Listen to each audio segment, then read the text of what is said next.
day mga idol, welcome back to my YouTube channel. Boyet Salabarya po. And today, pag-uusapan po natin ang update para po sa Yamaha Motors Philippines. Bago po ang lahat ng yan, ni-invite ko po kayo na panoorin din po yung ating mga bike vlog na ginawa po natin para po sa ating channel.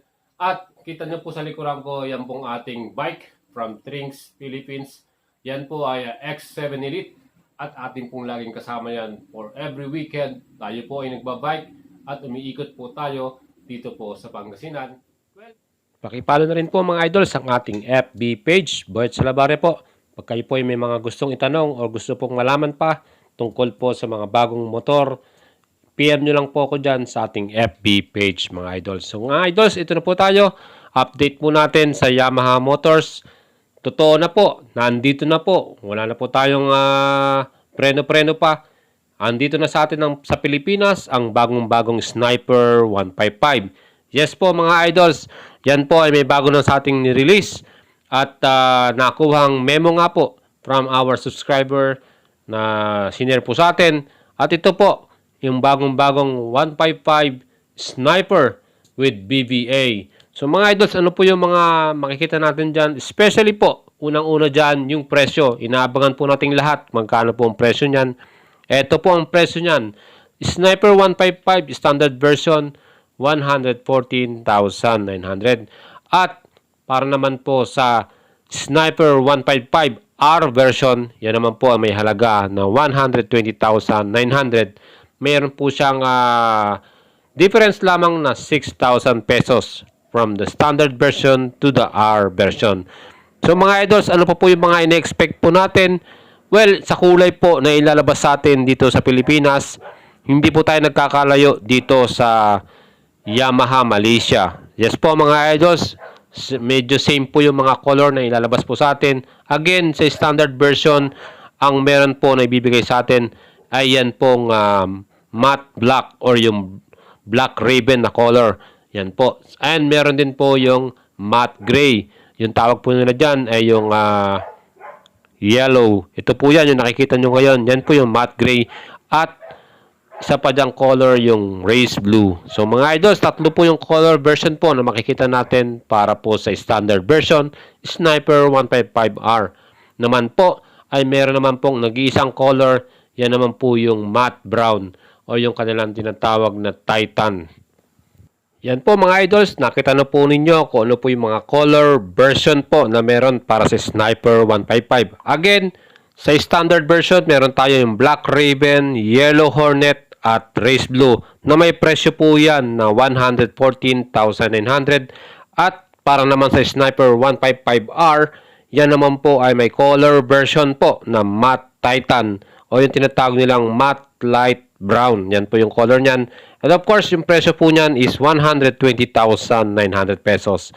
So mga idols, kung gusto niyo po nitong mga bagong color version po niyan, again, abangan po natin. Nakita naman po niyo sa memo, this will come this month of May. Ngayon na po yan, ngayong buwan na to. So sa lahat po mga idols natin dyan na nagtatanong kung kailan po siya ilalabas o kailan po i-release, ayan po sa memo, makitang-kita na po ninyo. Ngayong month of May na po yan, ngayong buwan na to. At makikita na po natin ang bagong Sniper 155 dito po sa Pilipinas. Again, ang color po niyan, yan po yung matte black or black raven, yellow hornet or yung matte gray, at yung race blue or yung blue color po ng Sniper 155. Yan po yung standard version at may presyo po siya na halagang 114,900. Ngayon po ay atin na pong sisilayan dito po sa Pilipinas. Yan pong tatlong kulay na yan para sa standard. Again, yung ating Sniper 155R, may color matte brown or tinatawag nilang Titan. Matte Titan po ang tawag nila dyan. At may presyo po siya na 120,900.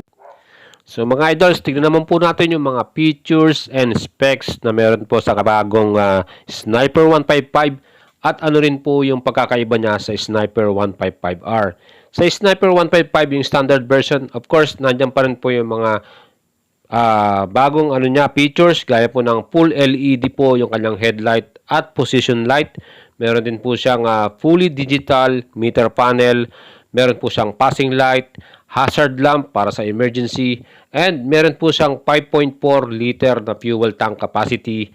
And what else po na meron siya? Again, yung kanyang makina ay 155cc na, bago po yan, with 6-speed liquid cool, 4-valve, 4-stroke.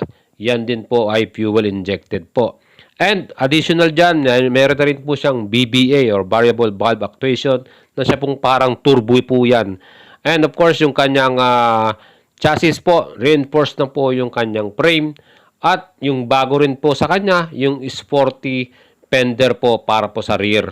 So mga idols, meron din po siyang very compact, full LED po yung kanyang taillight mga idols.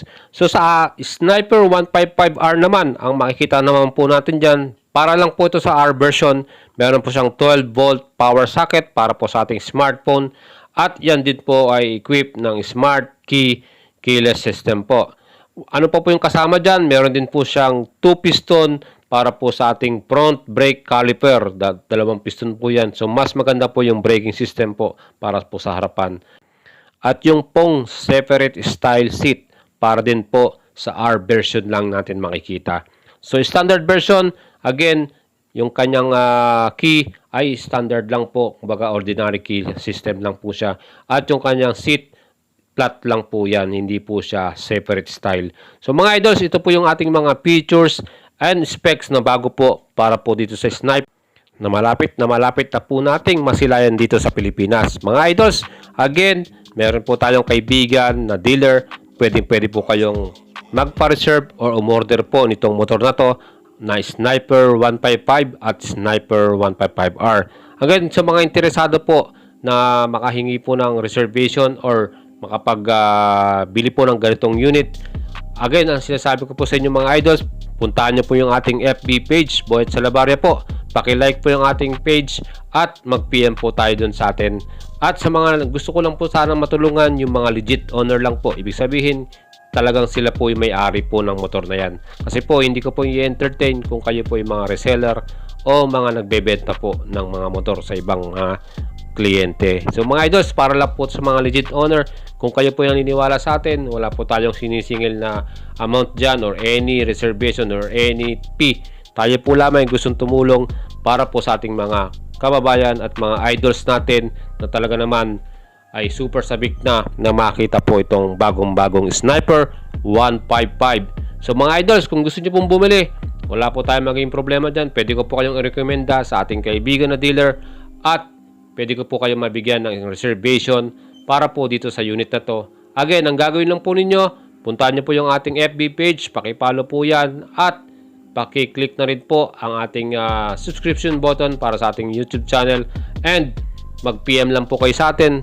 Ngayon po, kung gusto nyo po talagang magpa-reserve, again, dapat po mag-send nyo po sa akin yung inyong ID or number para po tayo ay makapagpa-reserve po. Dahil tatawagan po kayo mismo ng mga branch po ng ating kaibigan na dealer. So mga idols, yan po ang ating ma-share po sa inyong lahat. Alam ko, sabik na kayo na makita itong Sniper 155. Ulitin po natin, ang kanya pong presyo para sa standard 114,900 at sa Sniper R naman ay 120,900 pesos. Yan po ang ating presyo para sa ating bagong Sniper 155. Very excited na rin po ako. Oras po na lumabas po yung unit na yan. Atin pong iba-vlog po yan at papakita po sa inyo gaano po siya kastig, kaganda at kalupit itong bagong Sniper 155. So mga idols, kung bago lang po kayo sa ating video, paki-like and subscribe po ang ating channel at huwag niyo pong kalimutan na pindutin na rin ang notification bell para po kayo laging updated sa ating mga future videos kung saan marami po tayong ina-update na motor. May mga bagong parating at may mga bagong modelo or may mga bagong color version, lahat po yan i-update natin sa inyo. So mga idols, salamat po. This is Boyet Salabarria and ciao po sa lahat po ng mga ating mga idols dyan. Ride safe po.